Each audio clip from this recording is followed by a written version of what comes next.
So with that being said, we will go ahead and get started with today's webinar. Again, welcome everyone, and thank you all for joining. Oh, I'm sorry, Anthony, you can go to the next slide here. All right. So welcome everyone to today's webinar, Effective Leadership Series Part 4, Building an Effective Team. My name is William Moore with OJJDP's National Training and Technical Assistance Center. And as your technical host, I would like to discuss a few features of the Adobe Connect, not Adobe, Cisco WebEx platform before we begin. Please note that today's webinar is indeed brought to you by our colleagues with the Innocent Justice Foundation, supporting heroes in mental health foundational training.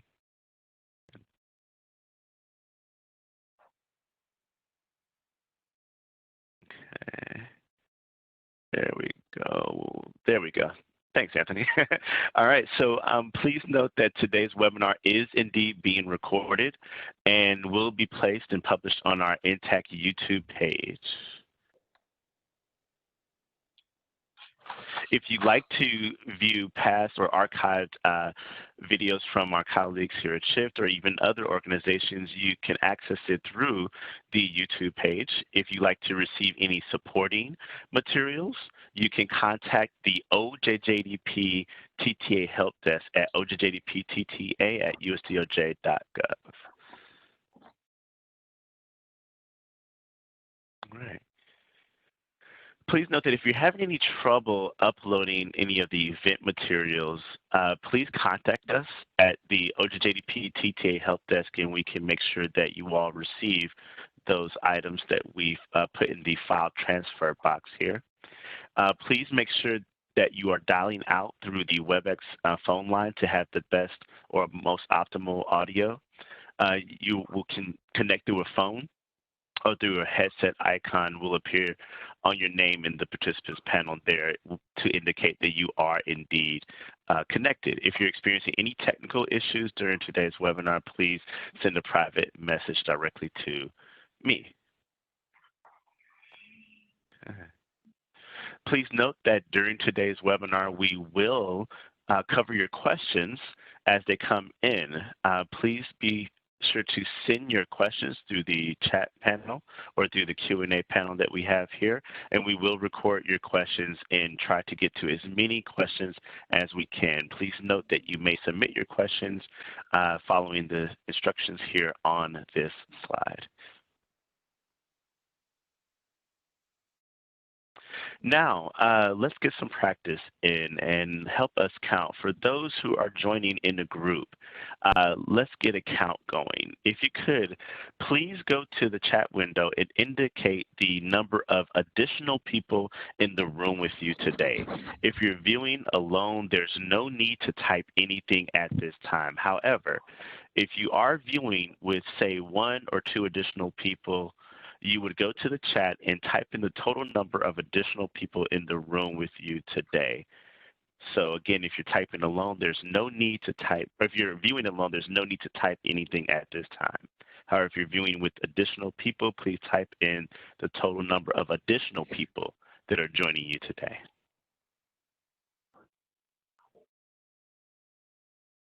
Please note that individuals who are indeed signed in to the WebEx platform will receive a certificate of attendance.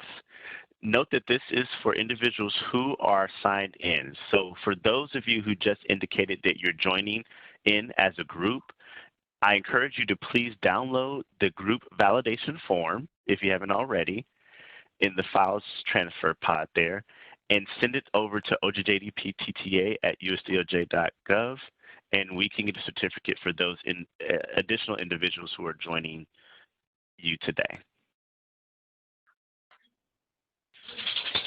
Here is a quick agenda for today's webinar.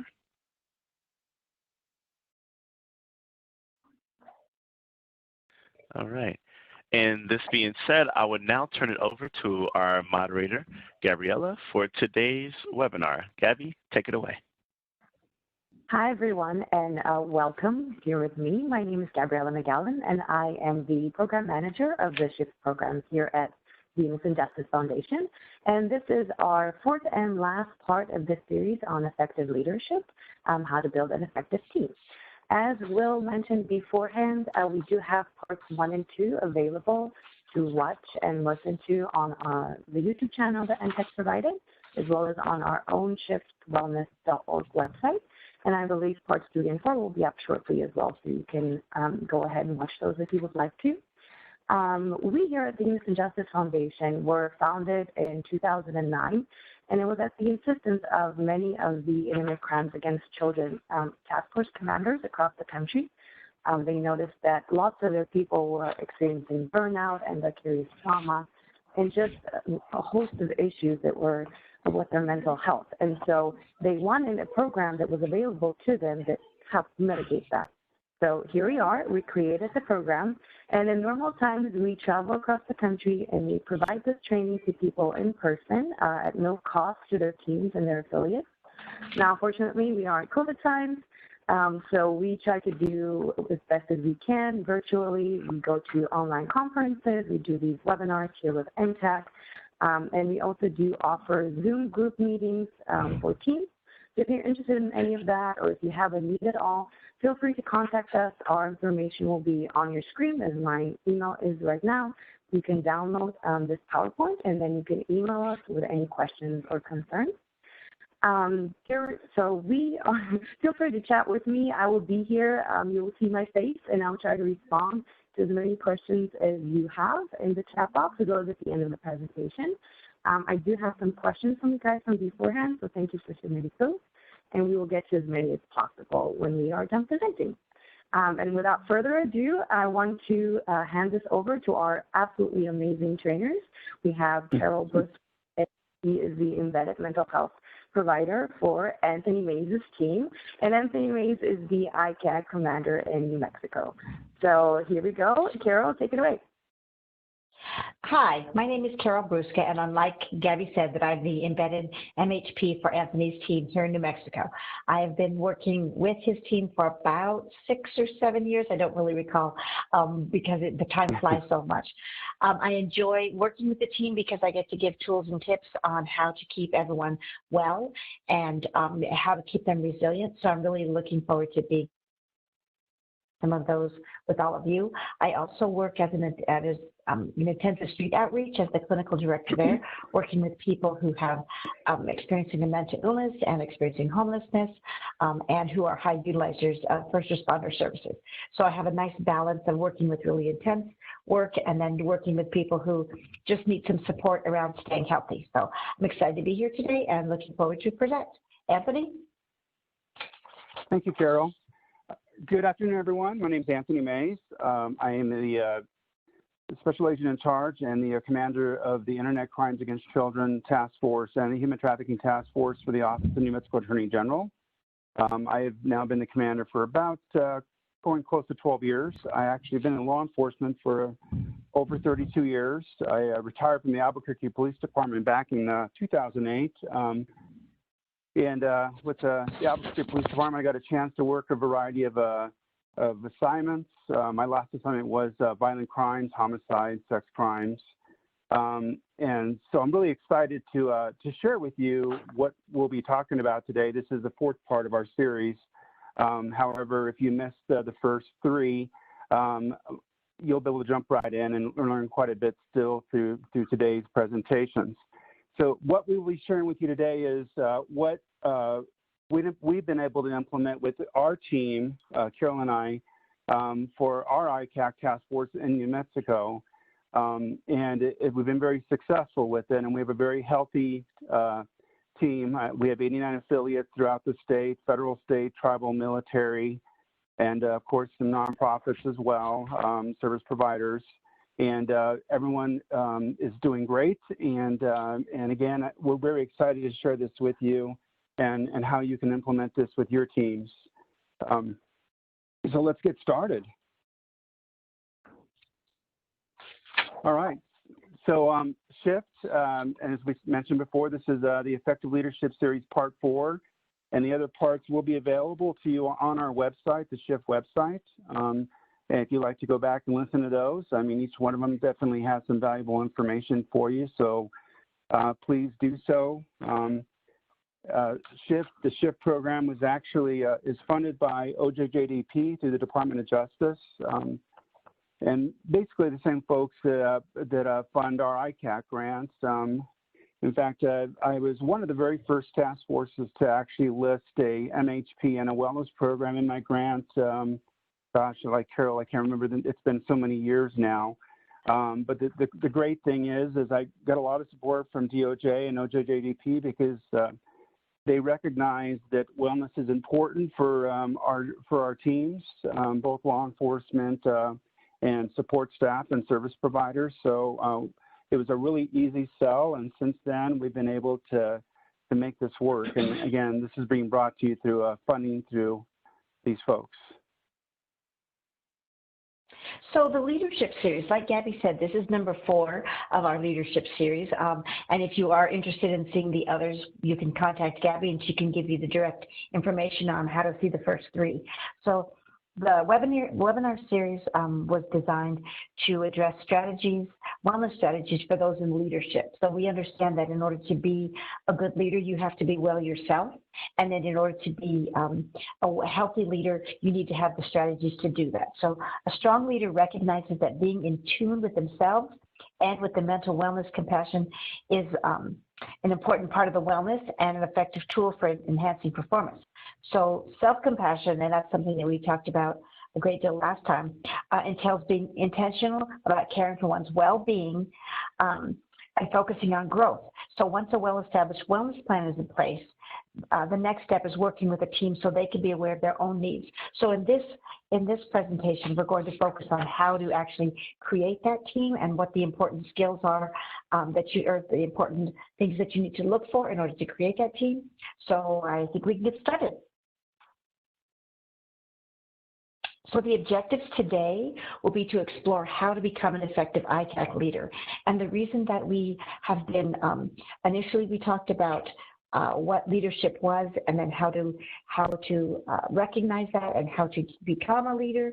We want to make sure that you have every piece in place so that there's no missing links in order to get that team together. So in this last webinar, we're talking about what are the skills that you need to become effective as an ICAC leader.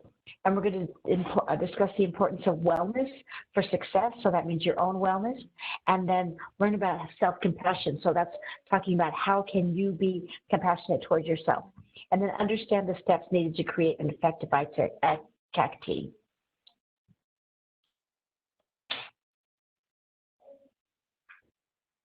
Awesome. Okay, well, as Gabby mentioned, we usually do this in person, and actually we love doing it in person because we get a chance to meet many of you and get a chance to engage a little bit more. But this is a good format, and I'm glad we're still able to bring this to you. So again, these SHIFT classes were created to support the ICAC teams, as Gabby and Carol mentioned.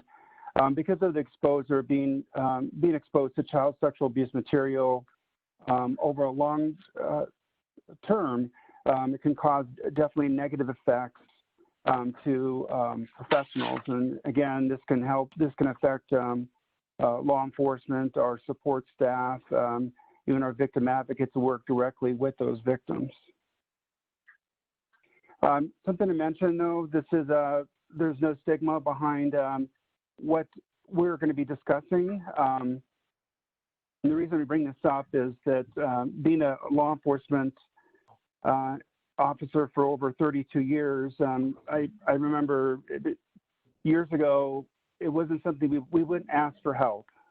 It was more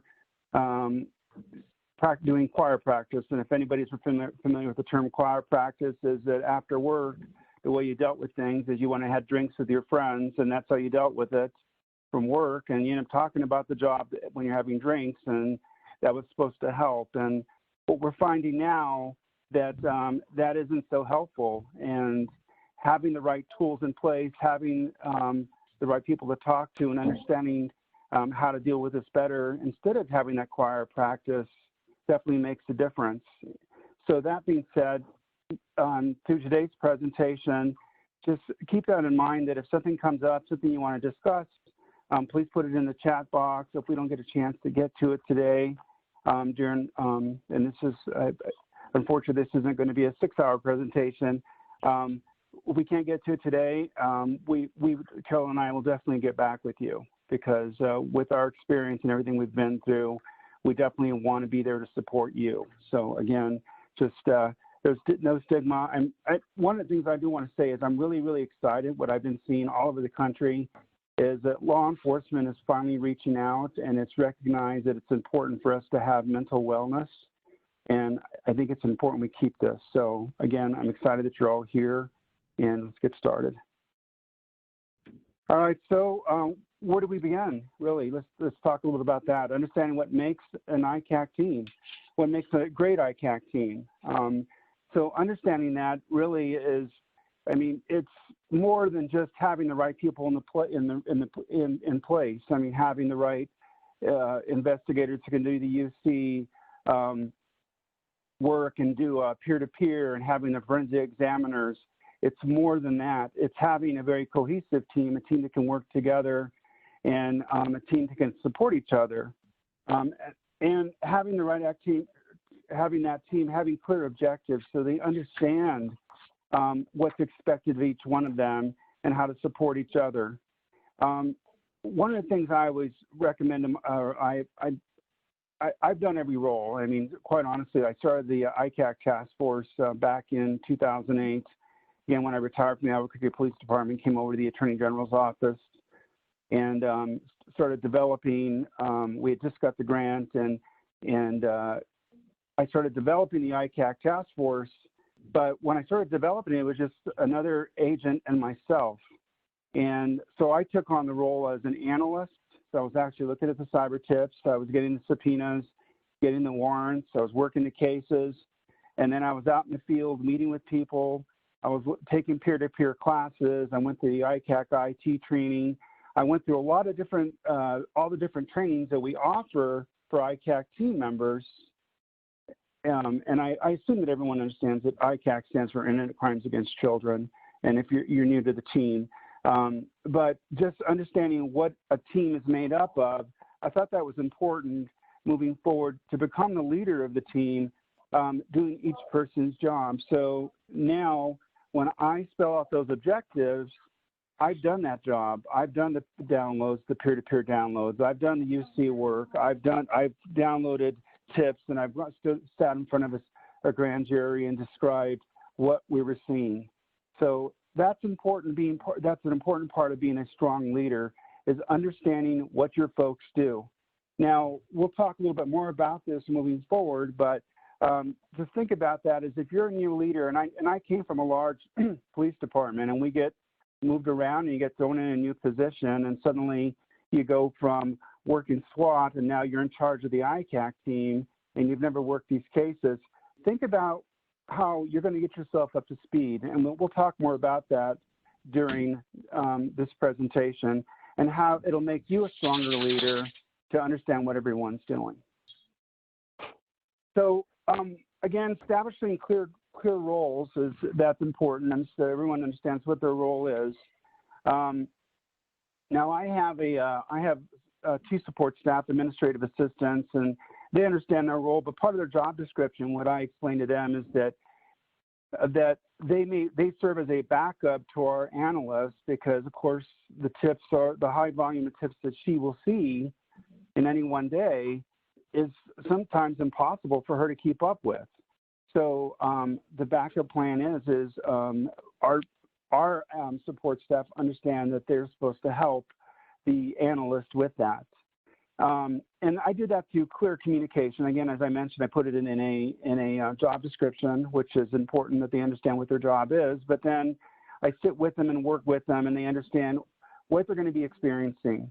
Now, the important part of that is that having that clear communication is from the day that you hire them, from the day, well, even in the interview, is they understand what they're going to be exposed to. And again, these images are difficult, right?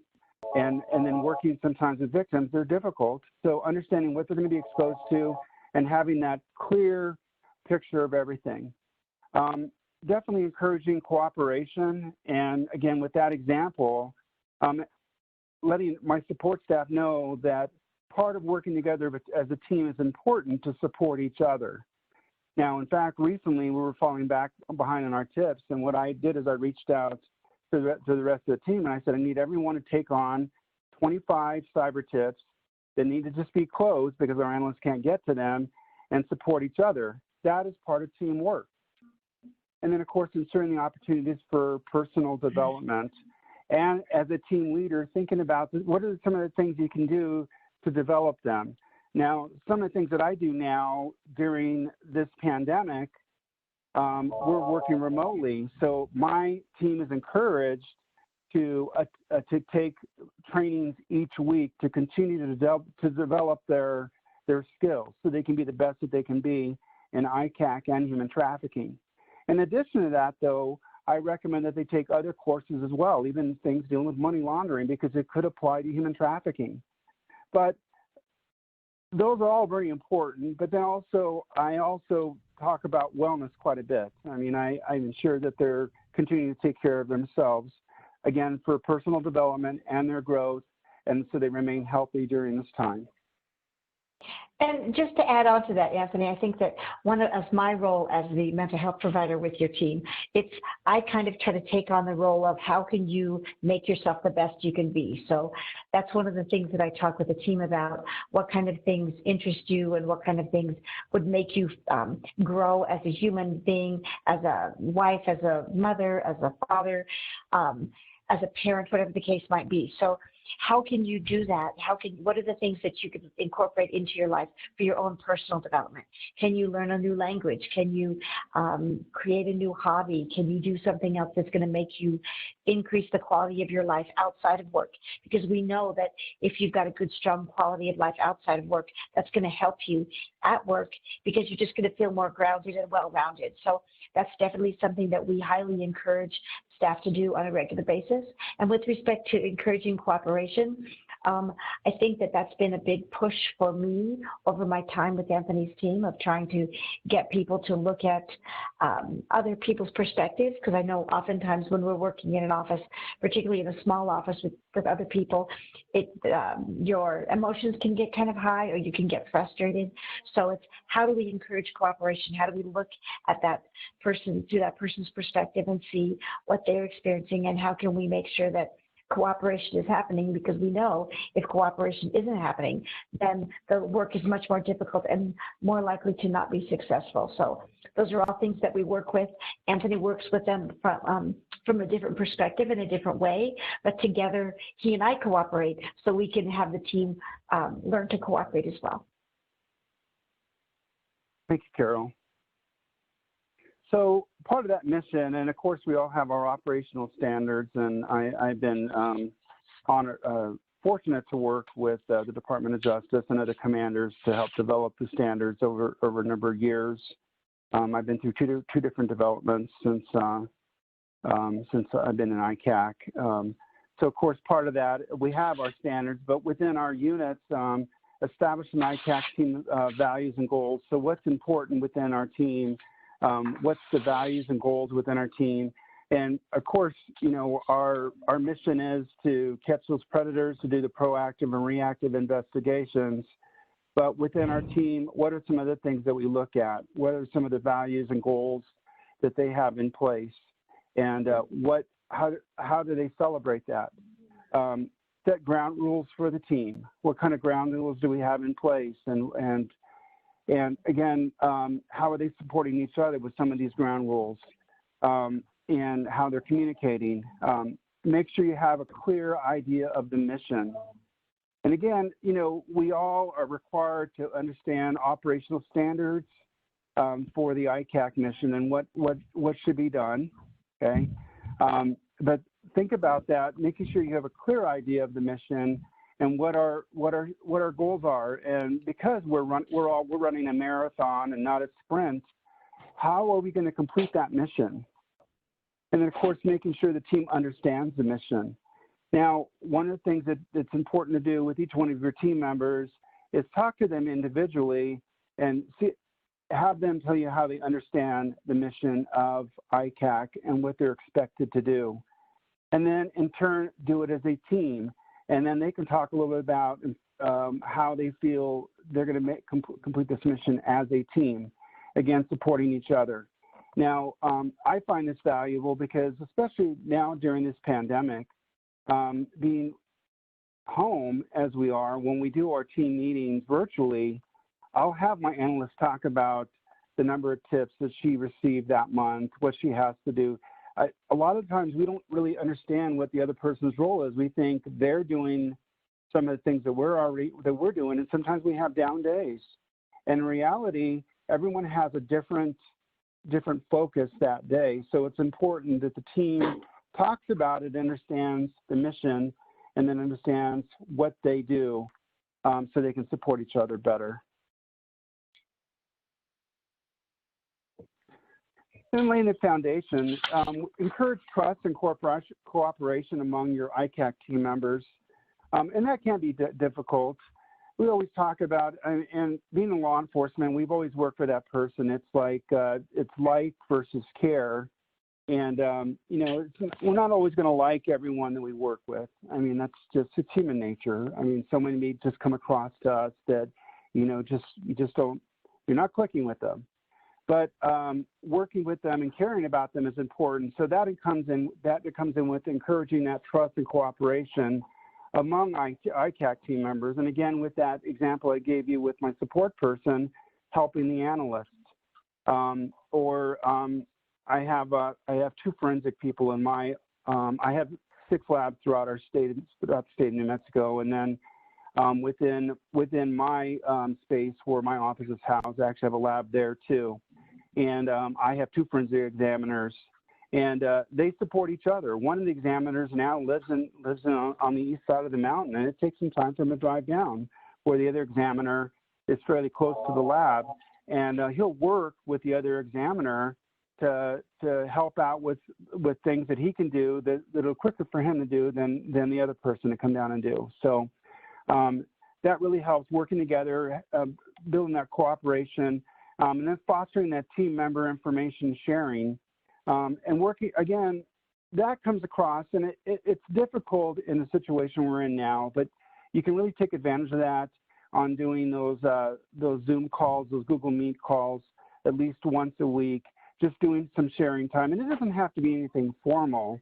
It could just be that we all get together, everybody grabs a cup of coffee, and they kind of talk about what they're working on, and they share that information.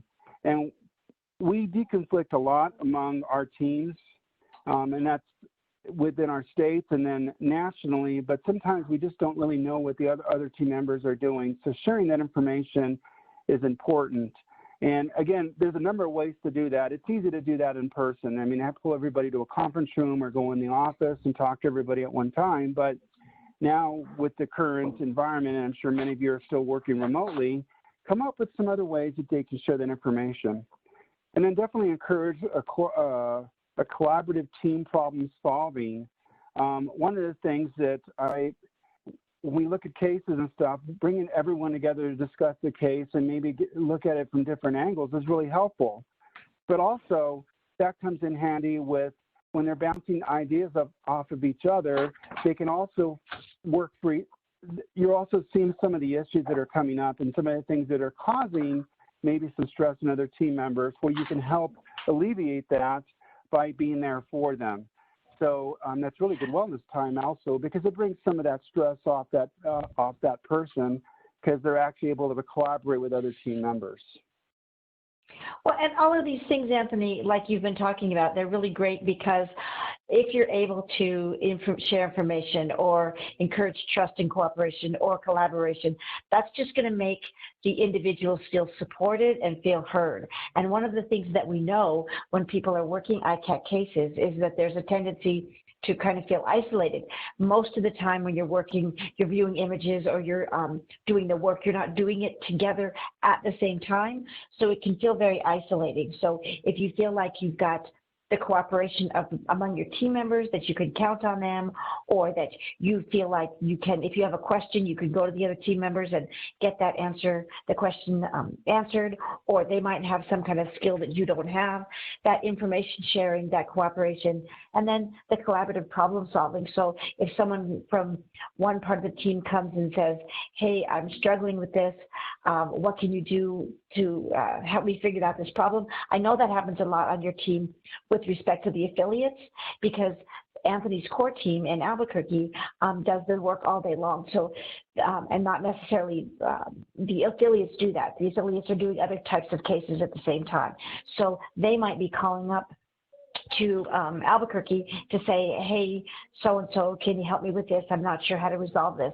And building that rapport with each other makes the affiliates feel more connected. It makes the Anthony's immediate team feel like they're being able to be a support and taking a lead role, which then feels good to them. And it's a great way to get cases worked on, because there's that sharing opportunity. There's the knowledge that is shared that can increase the overall knowledge of the team. There's the just the benefits of being able to get these cases worked on faster and more efficiently and in a good way. So all of those things, to me, are really important when you're laying the foundation.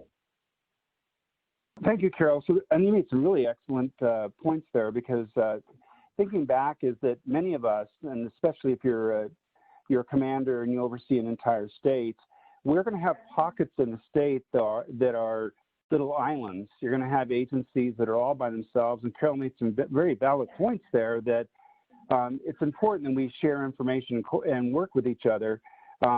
One of the things that I promote is, like, if I have a smaller jurisdiction, well, I should say an affiliate in this part of the state, but it's a very small jurisdiction. I ask for them to coordinate and share information with the connecting counties. For example, well, states, New Mexico is the 5th largest state in the country, but it's very rural. So we have some agencies where there may be only one ICAC investigator that's a generalist in a small department, and they have to handle everything, and sometimes they're out there on their own. Again, that's where that stress comes in, because they're taking everything. So they're willing to take a case, and they've been trained in how to deal with these cases, but having that time to actually reach out, and we all know it's difficult to ask for help sometimes. I mean, it's human nature. It's like we want to show that we can do the job, but I promote that. I say, ask for help. I reach out to my affiliates all the time and say, look, how you doing with this case? Do you need help? We're there for you. I have the resources in my office that I can send anywhere in the state, but we also have resources throughout the state that can support each other. So that's where that information sharing and working as a collaborative team is important. And it's easy to think about just on your smaller scale within your office, but think about it as a big picture. How are the other folks doing? Well, and Anthony, I think that we've seen the progression at least since I've been working with you. I think that your team has coalesced more than it was initially, and I think that they're feeling more connected and willing to work together, and not only work together with each other, but with the affiliates. So that's why this is called laying the foundation. We know that initially people aren't going to automatically go necessarily right into, I trust you, I want to cooperate with you, we're going to collaborate. But over time, if the leader sets the foundation for that, it sets the tone for cooperation and trust, then that's going to come through to the members of the team, and it's going to show in their work and show in their relationships with amongst each other. Exactly. Thank you, Carol. So what is an attuned ICAC team?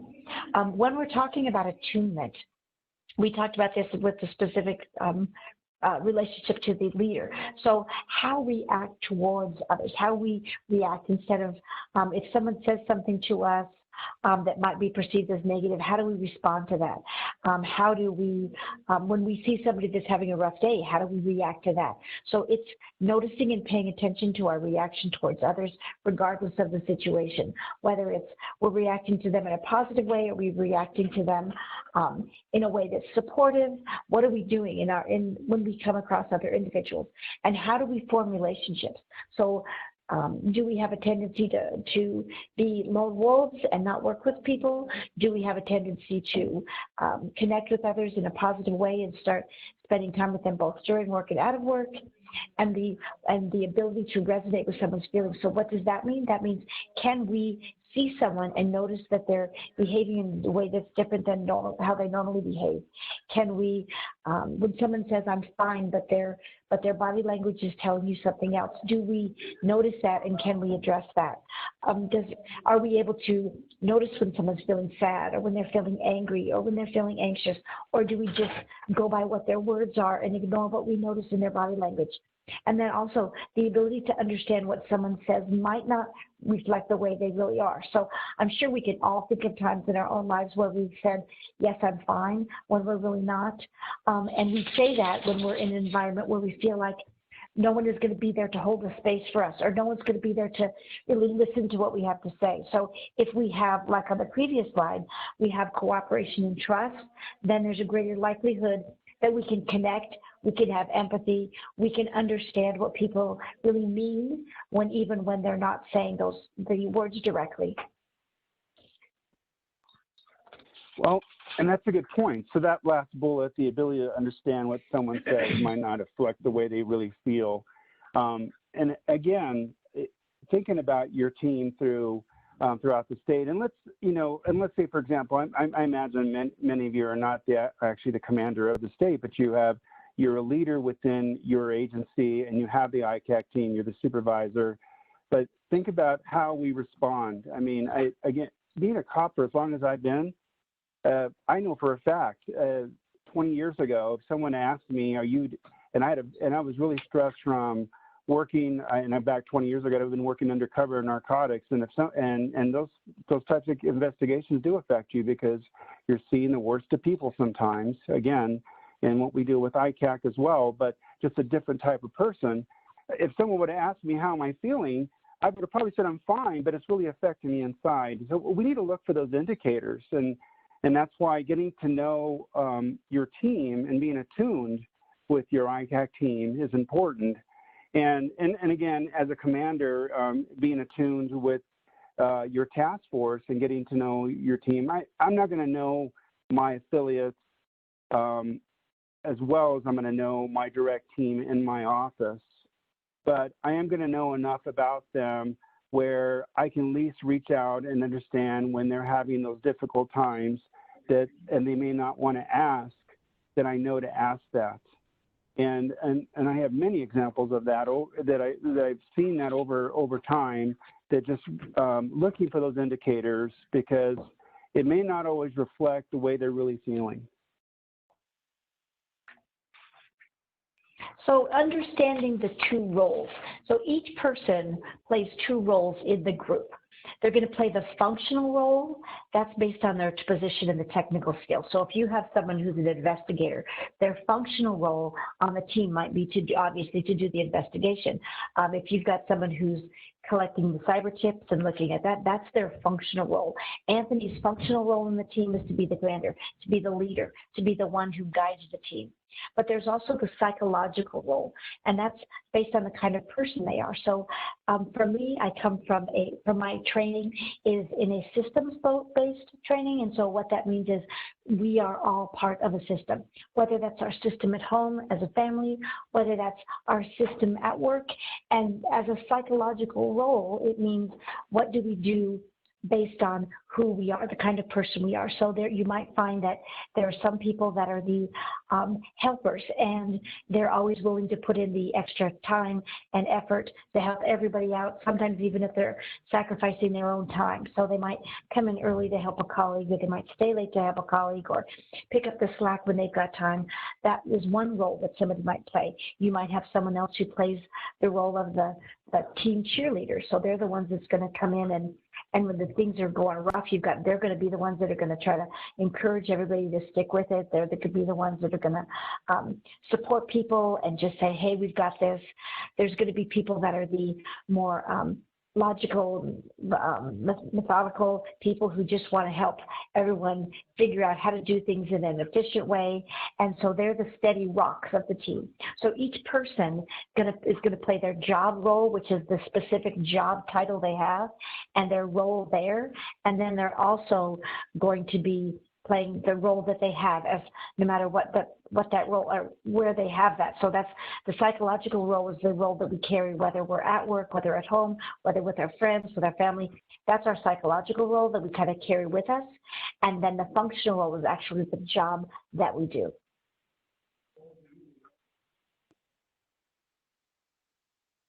So we need to recognize the psychological roles.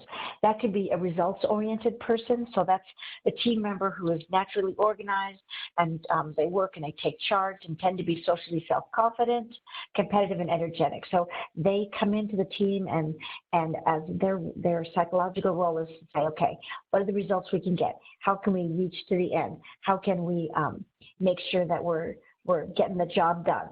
We've got the relationship-focused person, and that's the person who kind of focuses on the relationships, making sure that people are getting along because they see the benefits of people getting along in order to get the job done. So they might be the people that, the person that when there's difficulties among team members, everybody goes to this person to try to get some support or advice or just to vent, because their strength is building relationships, and their strength is keeping the peace among other individuals.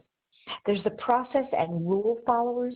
Those are the people who pay attention to details, processes, rules, and they tend to be very reliable, organized, and conscientious. Now, it's important that we have these people because they're the ones that are going to make sure that our I's are dotted and our T's are crossed. And this is going to help us make sure that when we are working on a case, it's going to get from the beginning to the end and be successful when it gets to court. So although these people can kind of be frustrating and annoying for others, because they might say, wait, are we following the rule? Is that the law? How do we make sure that we're not missing anything? They might, others in the team might kind of feel like this individual is dragging them down, but in actuality, this is a very, very necessary part of the team. So they're going to be the ones that are going to say, let's do this by the book to make sure that we get the results that we want. Then next we have the innovative and disruptive thinkers. So this might be kind of what you would consider maybe like the devil's advocate. They naturally focus on innovation, anticipate problems, recognize when the team needs to change. They tend to be curious, imaginative, open to new experiences. And they're the ones that might try to shake things up. So if we've been doing something the same way in the office for a very long time and we don't understand, we don't even consider that there's a new way to do it, the innovator or disruptive thinkers could be the one that said, why are we doing this way? There's a much more efficient way to do it. Why are we stuck in the same routine just because we've done it all along? So they're the ones that are going to say, let's think outside the box and see what we can do. And then we have the pragmatic psychological role. And that's the team members who are practical. They're hard-headed challengers of ideas and theories. They tend to be prudent and prudent emotionally. So we've got, those are the people that are just, let's just be very practical about this. Let's come get the job done. Let's just not waste time. What's our task? Let's start from A to B and get it done. So all of these people together make a great team. Now, we can't create our team by requesting in the job description that we have each of these roles. But if we can pull on the strengths of all of our team members, we can find that some people might be more likely than others to take on these roles. And if we have all these roles taken, then it's going to be a strong team that's going to be very effective and efficient. Excellent points, Carol. And it's just something to think about. And as I mentioned at the beginning as well, we're talking about ICAC, Internet Crimes Against Children, because that's Carol is attached to that task force, but she also helps on the human trafficking side. But what we're talking about can be applied to any number of types of cases you investigate or you assist those survivors. And so think about how these roles can apply to that as well. Again, on my human trafficking side, we're dealing more of a direct contact with victims, of course, those individuals that survive being trafficked, and trying to interview them and place them, and having each person understand their role and how and what they can do. we can turn on each other's, not necessarily turn on each other, but rely on each other's strengths, and then help each other that way, again, for each person's individual role. Now, how to build an effective team. And again, this doesn't have to just be ICAC. I mean, as I mentioned, with human trafficking and a number of other crime cases that justice cases we investigate, build a relationship on trust and loyalty. Again, working with each other, knowing they can trust each other, knowing that we have each other's back. As I mentioned earlier, knowing that we care about each other. We don't necessarily have to like every single person we work with, but we care about them. So having that relationship in place where they know that we care about each other, knowing when you're doing a warrant that somebody has your back.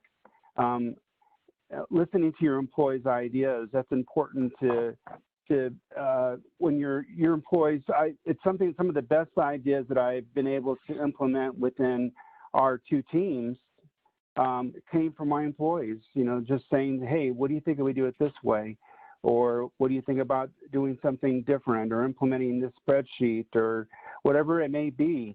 Listening to your employees gives them self-worth, helps them do their job better. And you're providing them, if they feel a tool is going to work and it's effective and the rest of the team agrees, why not implement it? If we can. And then effective leaders have influence even when they aren't around. When I take time off, I know my team's still going to function the way they would function if I'm there, if I'm not there, because I know how they work together. I know how they support each other.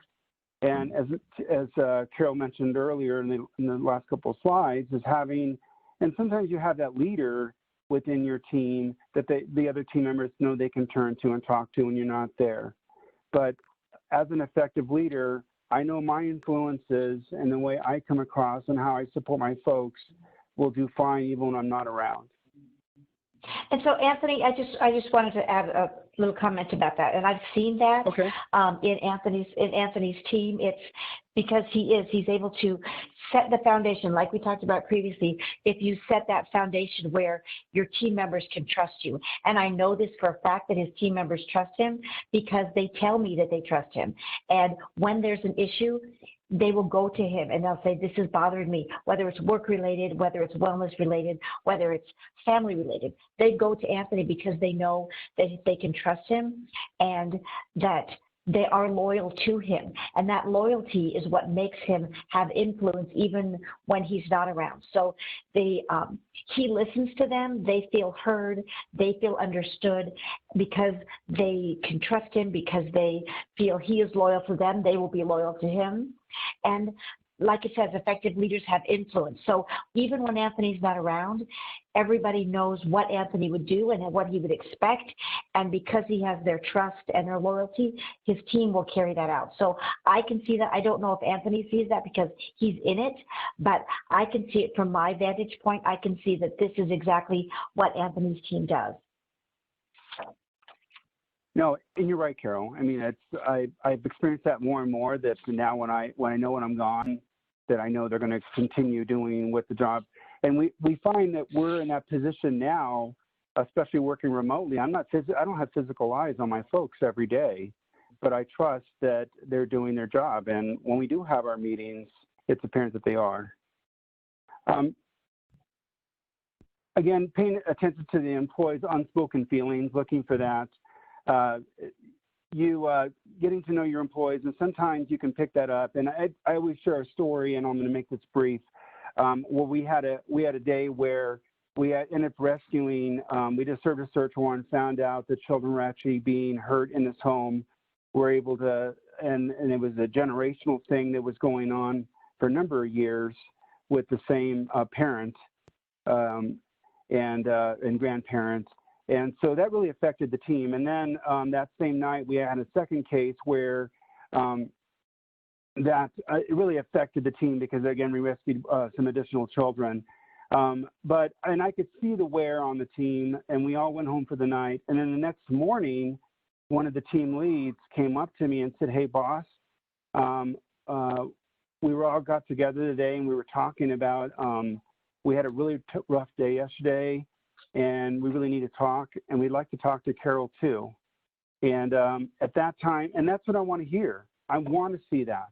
And of course, I saw a little bit more emotion there from that individual, and he was bringing what the team was experiencing, and the team was standing, and then the team came up and they said, yeah, we really need to talk to her. And I was able to call Carol, and she responded immediately. Of course, she was there within an hour, and she brought water and tissue, and she went up into we have a private quiet room, and she was able to go up there with each individual team member and actually talk to them. So that's important, by picking those kind of things up, that they feel that they can talk to you.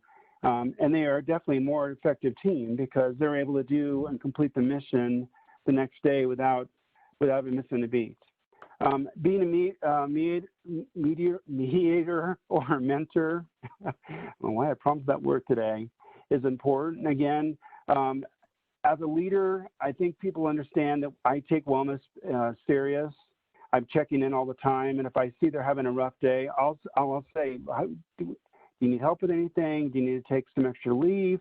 You need to take a break? You need to go for a walk? But at the same time, I try to do the same thing.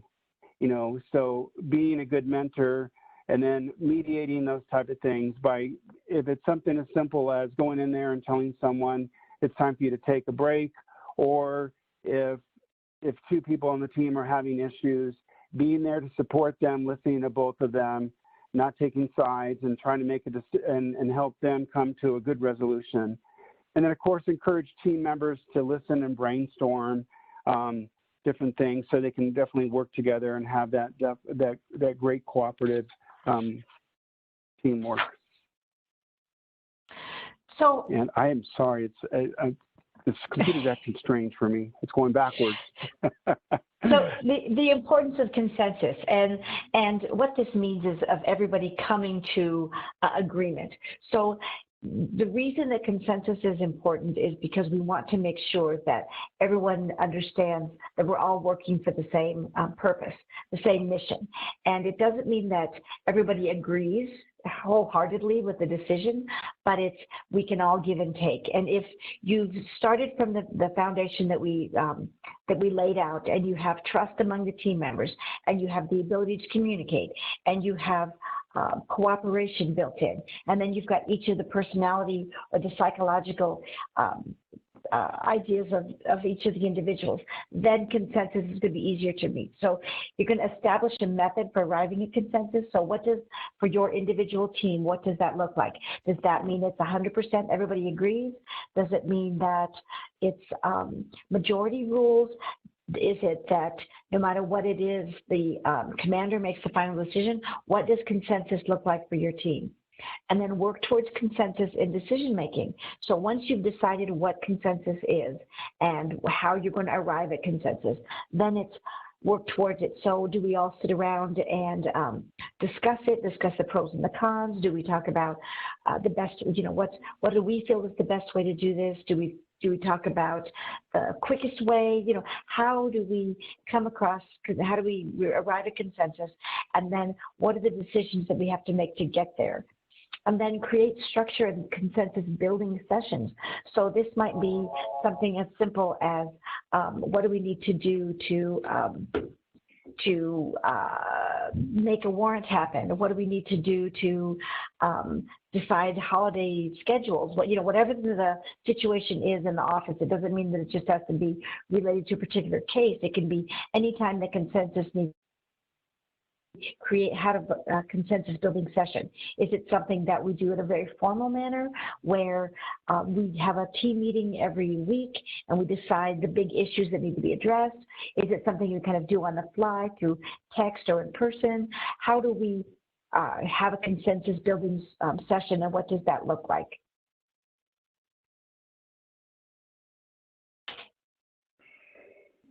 Yeah. All right, so what about communication? Mentor effective communication skills. So again, as a leader, mentoring those effective communication skills, talking to your employees, reaching out to them, making sure they're being healthy. And again, it doesn't have to just be all work related. I mean, think about some of the other things that are going on in their life, and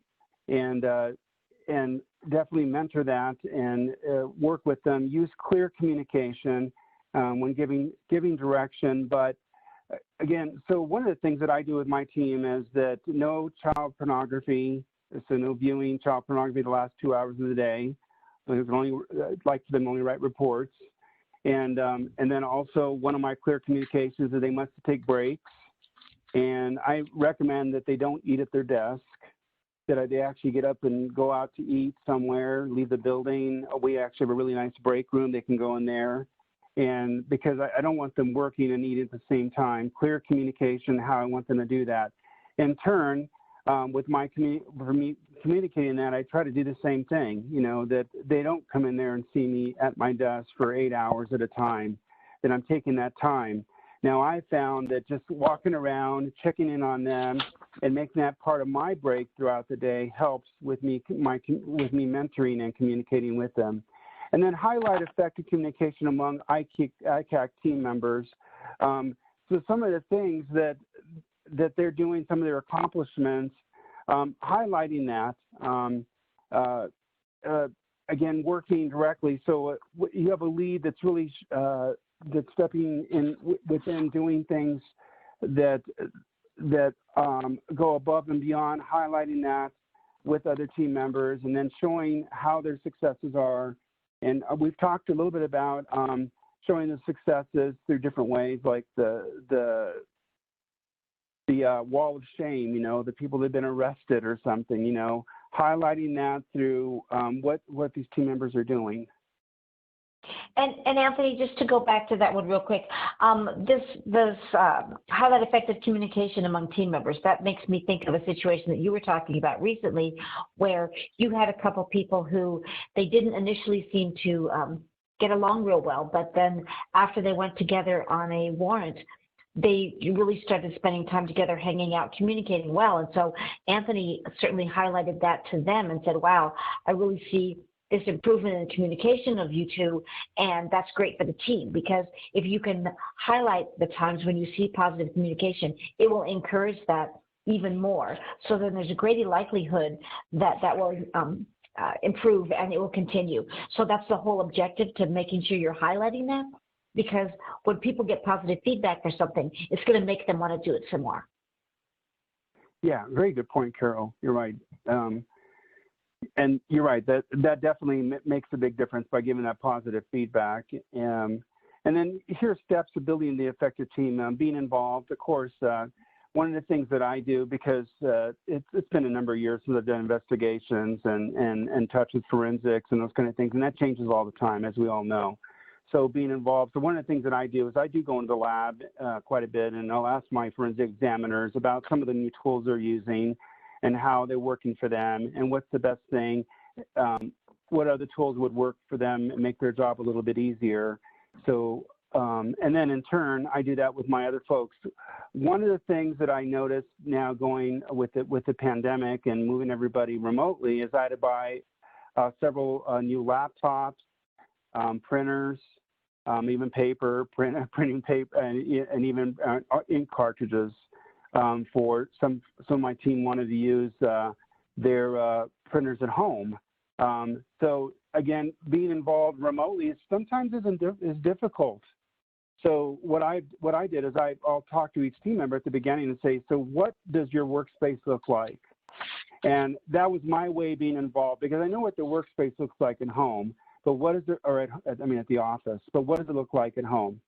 And then what's going to make your life a little bit easier so you can get your job done at home and isn't intrusive with your family, and you'll still have that time to walk away and get and take the time that you need for yourself. So again, being involved that way, being in touch with their day-to-day ICAC activities is important. That's easy to do, again, and being housed in one area. But if you're working remotely like we are, just touching base with them, calling each individual person and just seeing how their day-to-day activities are. For example, this week, I scheduled we use Google Meets. I scheduled a Google Meets team meeting at 3 o'clock on Friday And most of the folks leave by 4, so it's going to be from 3 to 4, and we're going to end up our week like that. And it's not going to be a week of, it's not going to be a meeting talking about I wanted to end on a happy note, that way they can start their weekend with a positive feeling about leaving the office. And because we physically can't leave, so we're doing it virtual. So that's my way of keeping in touch with them. And then, of course, look for those clues that a problem might exist. And those clues sometimes are very apparent. If someone is having problems getting the work done, you may see some things physically, maybe even breaking down. Looking for those indicators and thinking about how can you step in and help that individual? How can you help them be more successful in what they're doing? How can you assist them with that? Looking for those. And again, with our analyst, the volume of tips have gone up considerably, and I was able to see those clues, and I was seeing that some of the things that were happening to her, that she felt like she was falling behind. So I was able to bring support staff in to assist her. Now, and they were able to do something simple as just pulling a case number for her and filling in the form. That would normally take her an extra 30 minutes per cyber tip. That took that away, and that released some of that stress. So little things like that and just being involved and really helps with that stress level. Being transparent as possible with your ICAC team. Okay, so I've always been transparent with my folks. They always know where we stand on everything.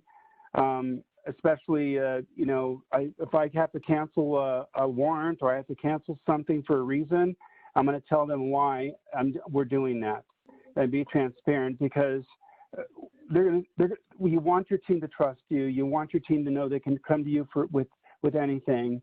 And when you're transparent and they see that they can come to you and that you're going to be upfront with them, they know they're going to get the best answer from you.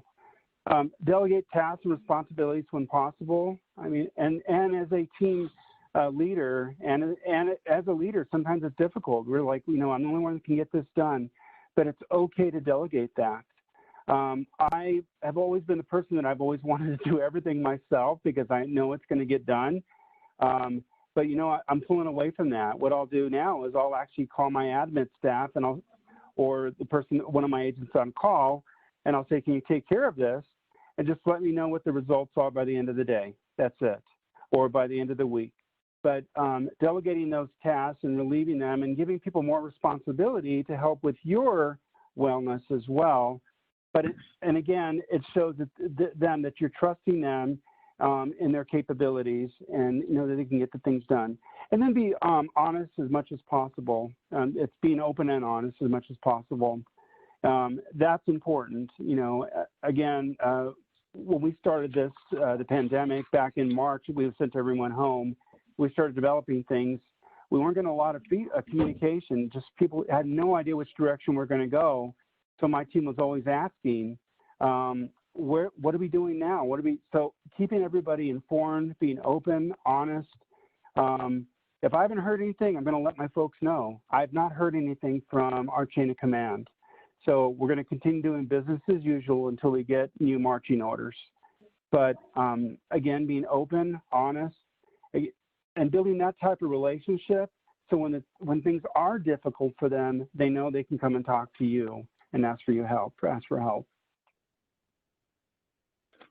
Teach your ICAC teams to be self-sufficient, and that's a big one because especially now working remotely.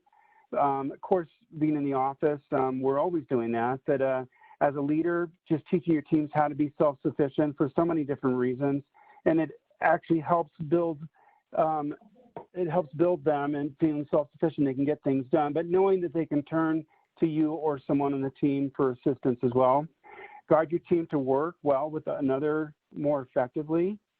One thing that I did recently is we had an undercover operation, and I was concerned that two of the individuals that I just sent through undercover training were not really getting along as well as I'd like them to. I saw that interaction in the office, and so I assigned them both to this UC operation. And the neat thing about this is that it turned into a great relationship.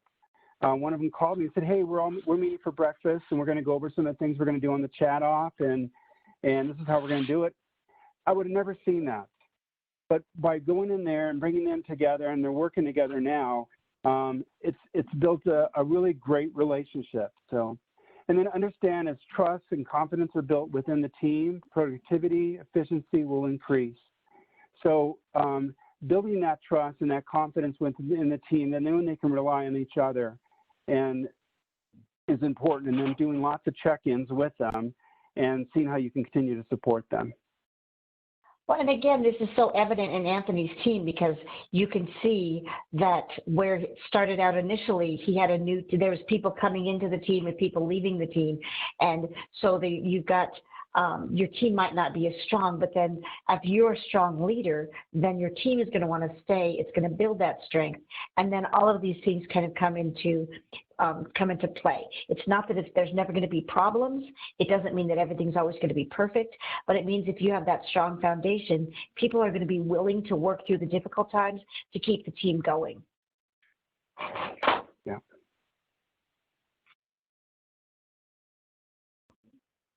So steps to building an effective team. Serve as a good example, as I mentioned earlier, and that's a big part of it, being as in a good example.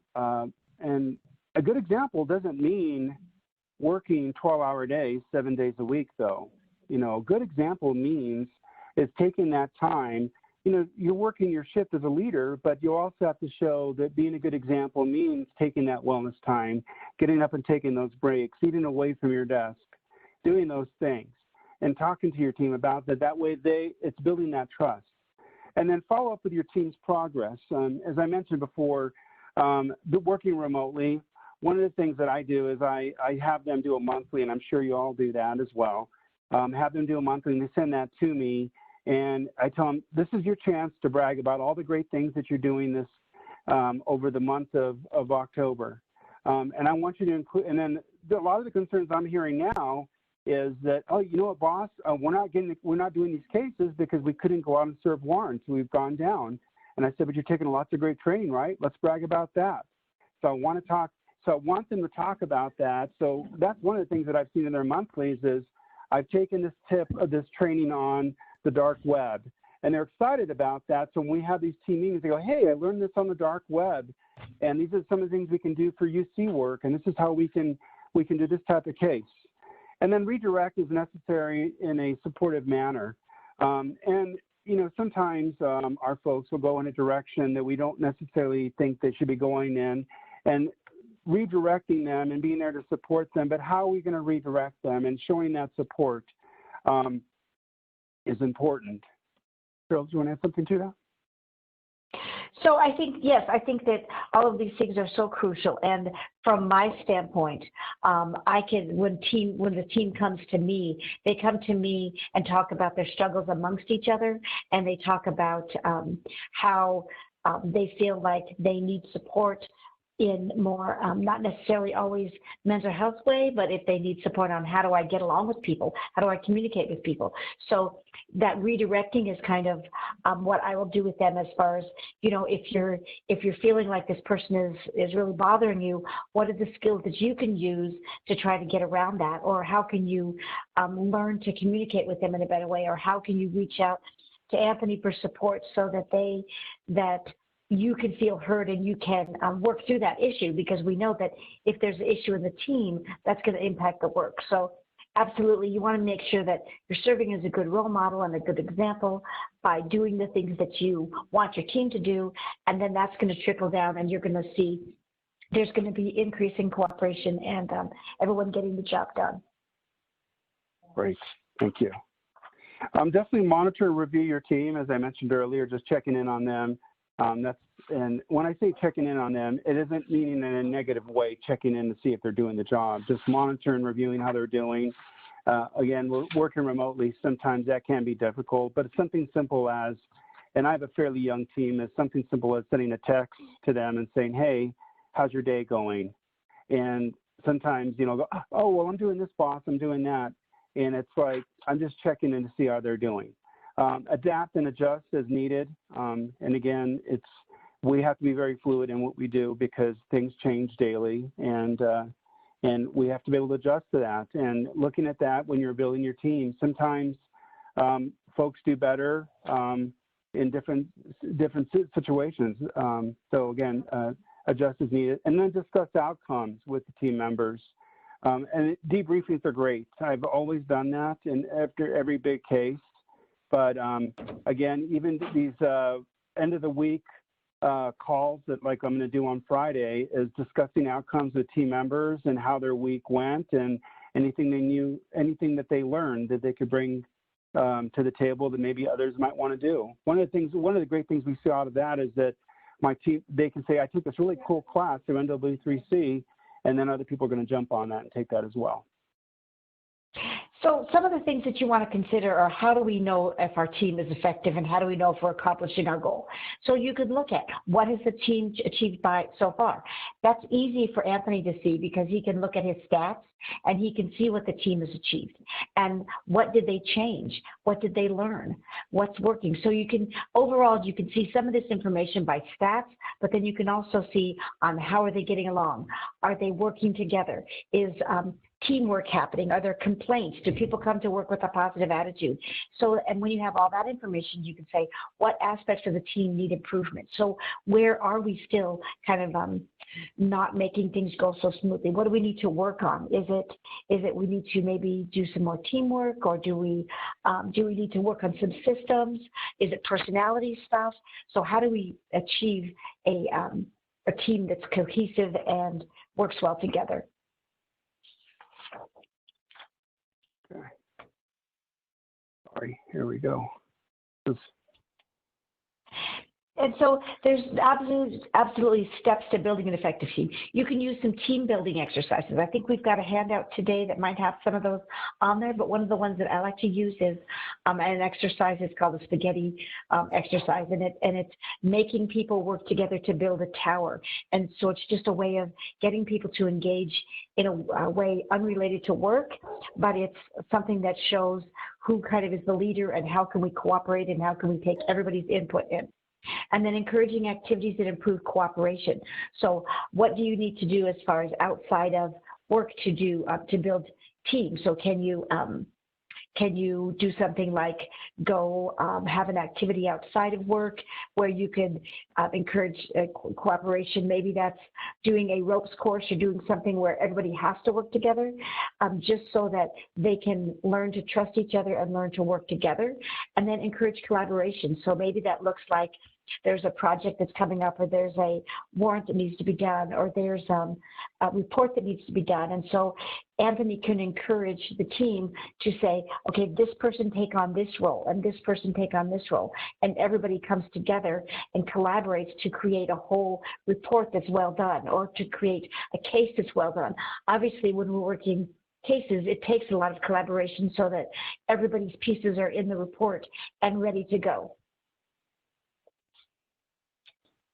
So think of some activities your teams can do. Fundraiser projects is a big one within your team. And there are a lot of different fundraiser projects that come along throughout the year. Social events, how they can work together. One of the things that we try to do during the holidays, right before Christmas, is we do a gift exchange, and we all go to a place called Main Event. It's like a Dave & Buster's.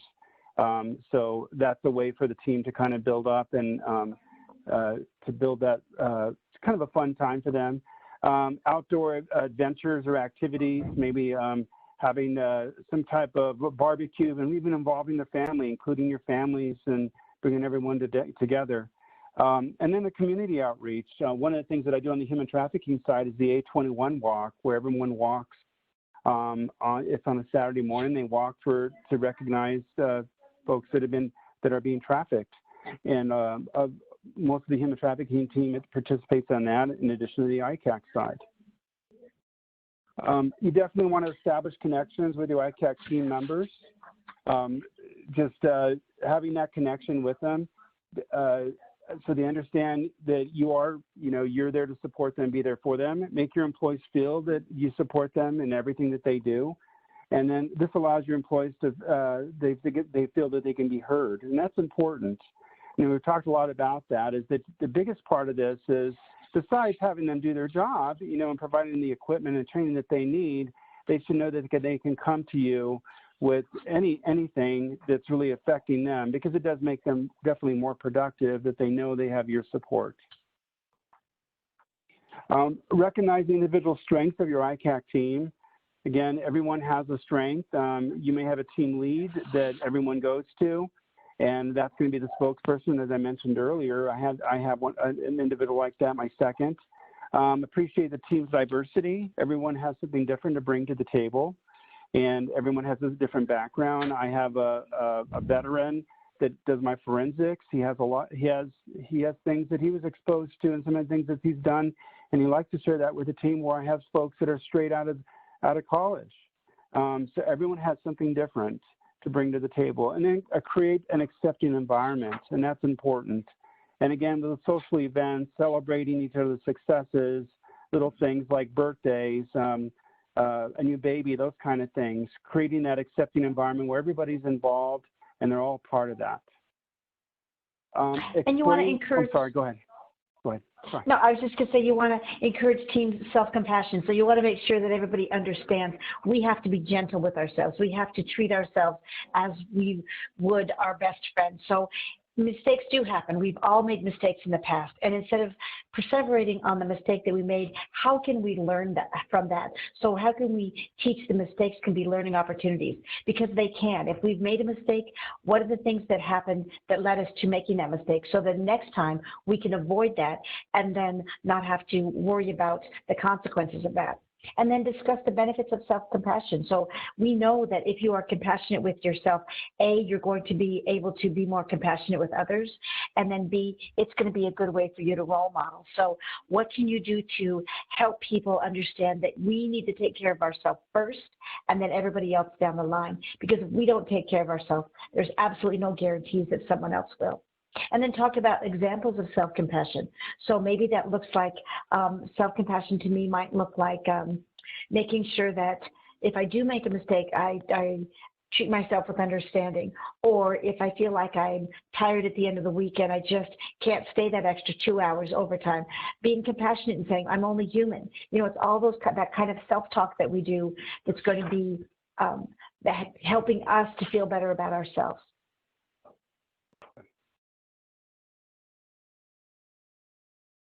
So we also want to encourage self-care. That's recognizing that everyone needs self-care. And what we mean by that is the actions that we do. So we think of self-compassion as how we think about ourselves, how we feel about ourselves, and self-care is the actions that we take. And this means self-care could be something like taking a walk, going for a run, spending some time reading, whatever your own self-care looks like. It's making sure that you're taking time for that. And encourage team members to take time for themselves. So I know Anthony has people on the team take some time for exercise, and he doesn't dictate what kind of exercise. That could be walking your dog, it could be working out, but it's making sure you're taking care of yourself. And then role model self-care for a team member. So I know Anthony does that as well. He's going to be the first one that's going to get out there and talk about the things that he did that were self-care, so that he sets the tone and lets everyone in the office know that it's okay and it's encouraged to take care of yourself.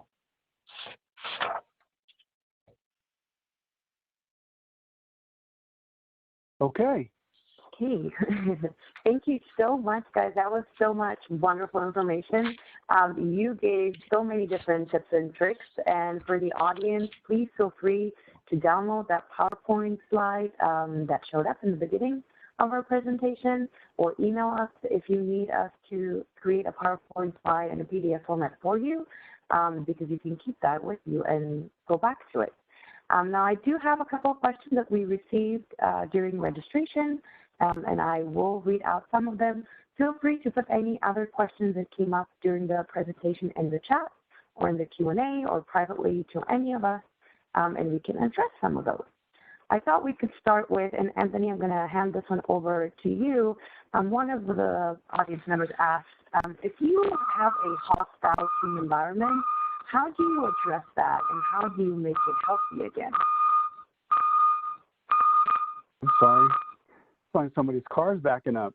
And a FedEx had to show up right when I'm asking my question. So the joys of working from home, I apologize. It's my turn to say, Carol. So is that you, Gabby? Yes, that's my personal FedEx truck right there delivering for me. So if you are sensing that your team is getting in a hostile working environment, how do you kind of fix that, or what do you do to help? Well, and that has happened to me as well. And as I mentioned in the presentation today, that sometimes we don't like everyone we work with, and that's going to happen on a team.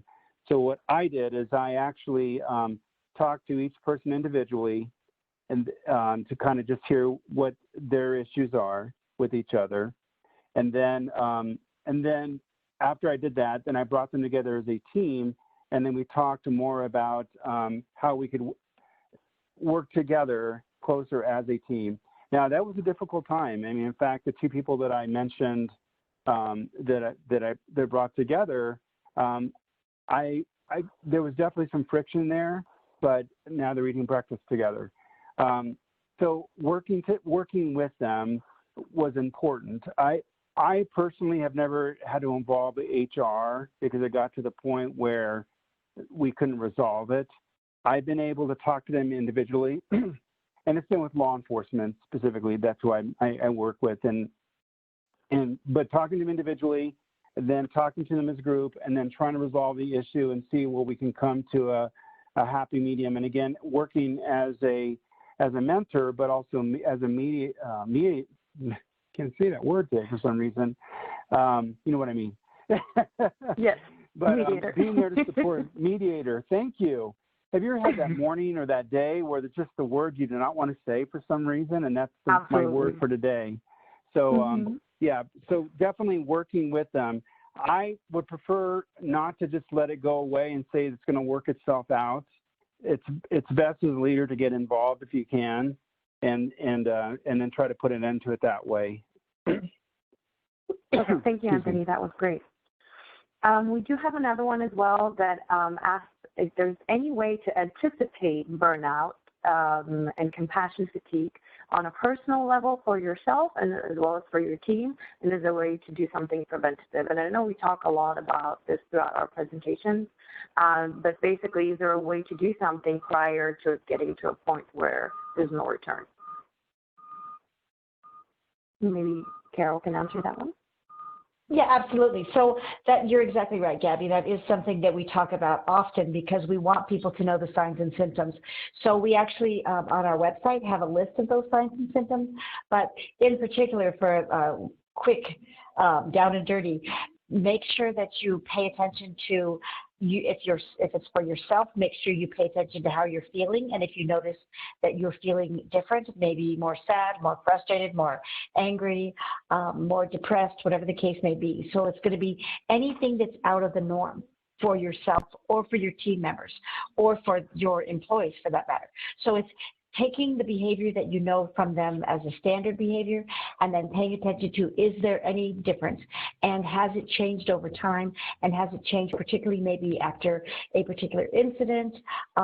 Is there something that's that you can see that's led to this change in behaviors and actions? And then if that's the case, if it's yourself, you want to go out and try to do what you can to make yourself feel better, starting with some self-compassion, self-care. If it's one of your teammates or one of your employees, it's going to them and reaching out and saying, hey, I noticed that you're more sad, more angry, more whatever the case might be, and is there something that I can do to support you? So that's the beginning stages so that you can nip it in the bud before it becomes a big problem. But certainly we have a lot of information on the SHIFT website. If you'd like to go there, I highly encourage you to go there and get the information that we have listed there. Perfect. And Anthony, if I can ask you to move us to the next slide just so that they see the SHIFT Wellness website on their screen, as well as our contact information. And just as Carol said, there's plenty of useful information on there. We also have handouts that we upload in PDF, and you can download them from there, or you can email any of us, and we will make sure that we provide those to you. And I have one more for Anthony. Hold, please. And this one asks how to build a diverse team and encourage diversity of thought, not just in the demographics. I thought it would be appropriate for the times that we're in currently. How to build a diverse team? Mm-hmm, mm-hmm. Oh, okay. So one of the things that I have done, and my team is very diverse. I have selected people. The people that I've hired have come from my affiliates. So and I have range in ages, and it happened that way. I have male and female, of course. So my undercovers, they all brought something different to the table. So just to give you an example, so two of the most recent hires that I brought in were affiliates, and they were detectives in another unit, and they'd worked these ICAC cases, and I brought them in, and they both look like they're about 14 or 15 years old, even though they're like closer to 30. But that brought in diversity, and it brought in that personality, and then that generation's personality with technology and how they like to and how they do things. However, then I brought in I got a disabled veteran grant. It's called a Hero Grant, and I was able to find a disabled veteran within our community that was working with the DEA and did some IT stuff. And I brought him over and trained him to be a forensic examiner. And he brings in that military background, but he's fit in great with everyone, the non-military folks as well. And then I brought in I have a person that actually is my canine handler. We have electronic detection canine, and he's was military at all. And he's kind of a grumpy guy. He's my age, and almost said an old guy like me. And but he's diverse as well. He's very quiet, but he'll do anything for you, and he'll grunt at you. But that's him. But I've been able to pick different people from different areas through my task force, and so I have never really selected my team with one mold in place. And this is the mold they're going to look like. This is how they're going to be, and this is what I'm looking for. It's kind of funny that everybody just brings something different to the table, and it's created a very diverse team. And again, it's brought some of those likes and dislikes, but they all care about each other, and they've all become a really good cohesive team, even though they all come from different areas too. So I hope that answered your question. Absolutely, yes, that was perfect. Thank you so much, Anthony. Well, thank you guys so much, and thank you to our audience for being here with us today. Again, feel free to reach out if we didn't answer anything you might have, or you want to ask us privately, please reach out to us. And I will hand it back over to Will. Great. Thank you very much, Gabby, and thank you, Anthony. Thank you, Carol, again for a absolutely wonderful presentation. It was a great finale to a 4-part series, I must say. So thank you all very much for your expertise and just a wonderful presentation. For our audience members, just a couple of last-minute announcements for everyone, just to wrap up today's webinar. Please note that you can reach out to OJJDP's INTAC through the contact information through this slide, and also if you would like to sign up for our INTAC listserv, you may do so by texting 22828, texting INTAC to 22828, and we can get you signed up to that listserv. Also, don't forget to check us out on Facebook at OJJDP TTA. And if you'd like to reach out or get in contact with the OJJDP Help Desk, you may do so by contacting the number that's on, actually it's one slide back, Anthony, sorry about that. Okay, no problem. Yeah, there we go. That's it. I just want to put this 1-800 number up here for folks, because I know we had several questions that came in about people that may not have had a chance or had issues with accessing the handouts that we had here. So if you need any assistance with any of the handouts that we have accessible for folks, you can reach out to this 1-800 number or even email us and we can get that to you as well. You can also be sure to sign up for the OJJDP JuveJust as well and sign up to see upcoming events. Do you have a training or technical assistance need? Well, if so, you may submit a request on our OJJDP TTA 360 platform. You could just go to the website here and submit your TTA request on this platform. And as a reminder to everyone, this webinar is recorded and will indeed be available on our ICAC YouTube page. If you'd like to, again, receive any supporting materials, you may do so by contacting the OJJDP TTA Help Desk. We have a couple of events coming up on this month that we would love for folks to sign up for. We have a webinar coming up this Friday on legalization of marijuana and its adverse impact on youth. You can click to register or even learn more about that event. We also have a webinar coming up with our colleagues with Zero Abuse. And that's coming up on November 10th, and you can click to register or even learn more for that event. And I believe finally we have a couple of other events with our colleagues with Zero Abuse that you can register for and sign up for. Please note that the event on November the 19th is only for MDT, law enforcement, and prosecutors. That's the event on the 19th, so please be mindful of that. And I think that is the last slide there. So, but before you all leave, I do have one final poll question to ask our audience that I'm going to queue up for everyone. It's the last poll question that we have for this webinar. So if everyone who's remaining, if you all could, just take a few minutes to answer this poll question on how you plan to apply your knowledge. It should be opening up for you in just a matter of seconds here. Okay, let's see. Or maybe not. 1 second. Let me make sure it's coming up here. Okay. And let me open it again. Let me change my view here to make sure that I didn't miss it. Okay. 1 second, everyone. Apologies for that again. Let me just make sure that that I didn't miss